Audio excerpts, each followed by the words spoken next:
حضرت ابو بکر رضی اللہ تعالیٰ عنہ کہتے ہیں کہ رسول اللہ صلی اللہ علیہ وآلہ وسلم نے فرمایا،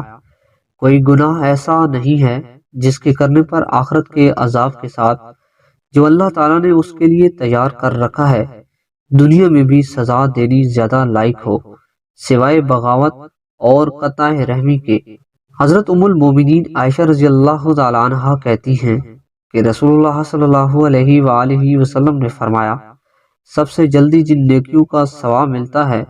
وہ نیکی اور صلہ رحمی ہے، اور سب سے جلدی جن برائیوں پر عذاب آتا ہے وہ بغاوت و سرکشی اور قطع رحمی ہے۔ حضرت ابو ہریرہ رضی اللہ تعالیٰ عنہ کہتے ہیں کہ رسول اللہ صلی اللہ علیہ وآلہ وسلم نے فرمایا، شر سے آدمی کے لیے یہی کافی ہے کہ وہ اپنے مسلم بھائی کی تحقیر کرے۔ حضرت انس بن مالک رضی اللہ تعالیٰ عنہ کہتے ہیں کہ رسول اللہ صلی اللہ علیہ وآلہ وسلم نے فرمایا، بے شک اللہ تعالیٰ نے میری طرف وحی کی ہے کہ تم تواضع اختیار کرو اور تم ایک دوسرے پر زیادتی نہ کرو۔ حضرت ابو ہریرہ رضی اللہ تعالیٰ عنہ راوی ہیں کہ رسول کریم صلی اللہ علیہ وآلہ وسلم نے فرمایا، مسکین وہ شخص نہیں ہے جو لوگوں سے مانگتا پھرتا ہے اور لوگ اسے ایک لقمہ یا دو لقمہ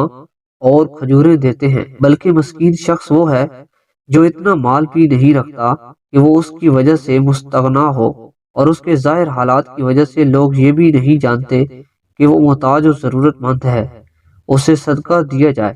نیز لوگوں کے آگے دستے سوال دراز کرنے کے لیے گھر سے نہیں نکلتا۔